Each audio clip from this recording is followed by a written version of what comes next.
Hello Ivydale, I'm here to read you a story, and the story I've chosen today is called The Lion Inside. It's about being brave, being confident and making new friends, unlikely friends.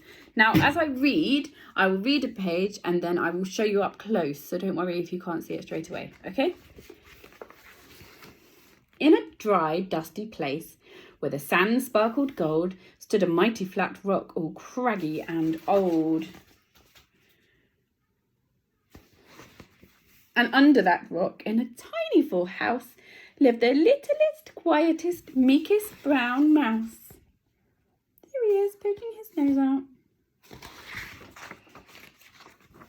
He was so very tiny, so incredibly small, that nobody noticed him ever at all. And there he is, he's saying, "Hello, can you see me?" And they're thinking, where's that voice coming from? He got trod on and sat on and missed out for stuff, ignored and forgotten. Yes, mouse life was tough. Ow! Ouch! He's looking very sad, isn't he? Meanwhile, far above, on top of the rock, times were quite different. It was lion o'clock. He looks a very scary lion, doesn't he? This huge, toothsome creature made sure everyone saw how important he was by how loud he could.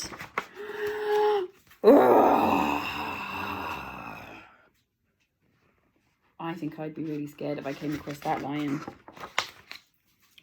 He was head of the pack. He was shouty and tough. He loved showing the crowd he was made of strong stuff.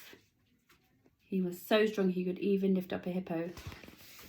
Yes, all were impressed by this mighty king cat. If only, thought Mouse, I could be more like that. And there he is, watching the lion and wishing he was more like him. Then, late one night, in his Minnie Mouse bed, the cleverest thought popped into his head.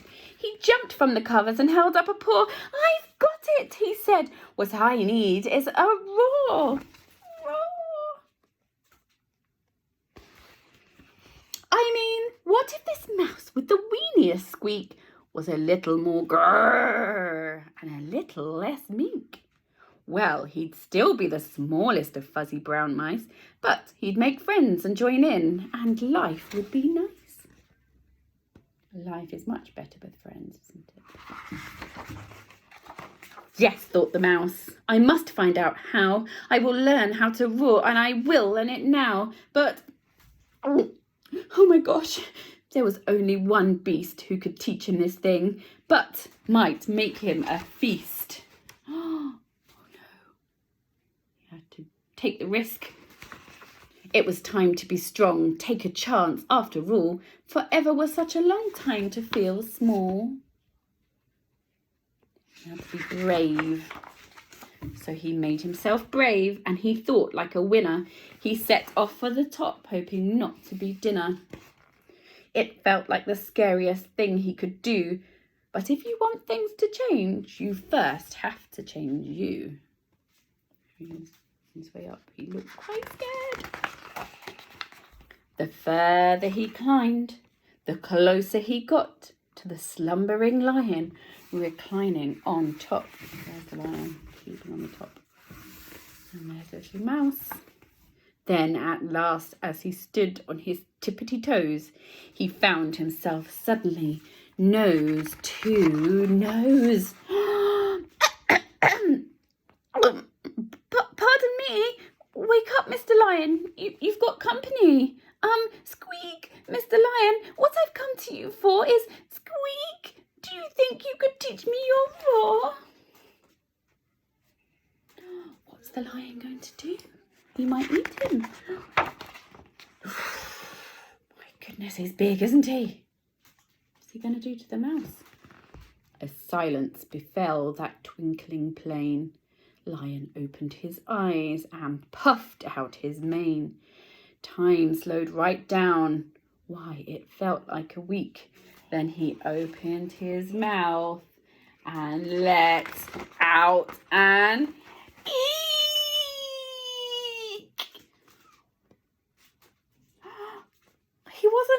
scary. He was scared of the mouse. The lion was shaking, his paws all a fumble. He was backing away with a scrambling tumble. "Don't hurt me," he whispered. "Oh, try to be nice." Well, my goodness, this lion was frightened of mice. "Don't worry," Mouse peeped. "I'm a friend, not a foe. Let's rock this together. We'll have fun, don't you know?"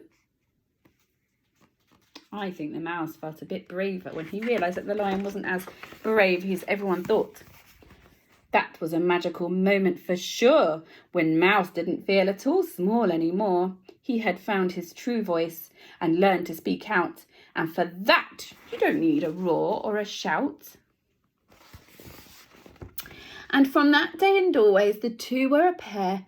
They both liked that rock better now the rock was to share. The mouse, while still little, felt big in his head, and Lion, he still roared, but with laughter instead.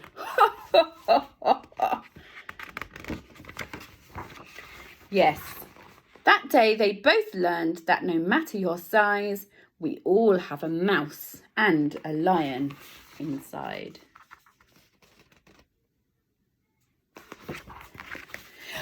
No, I love that story because it just shows that even if you're a quiet person or somebody who doesn't feel very confident, maybe you don't think you're very good at your work, or maybe you're very good at writing but you're not very good at PE, but it doesn't matter because you can be anything you want to be. You can be friends with anyone you want to be friends with, and you can be brave by doing things that you find scary, even though somebody else might think that's not brave at all.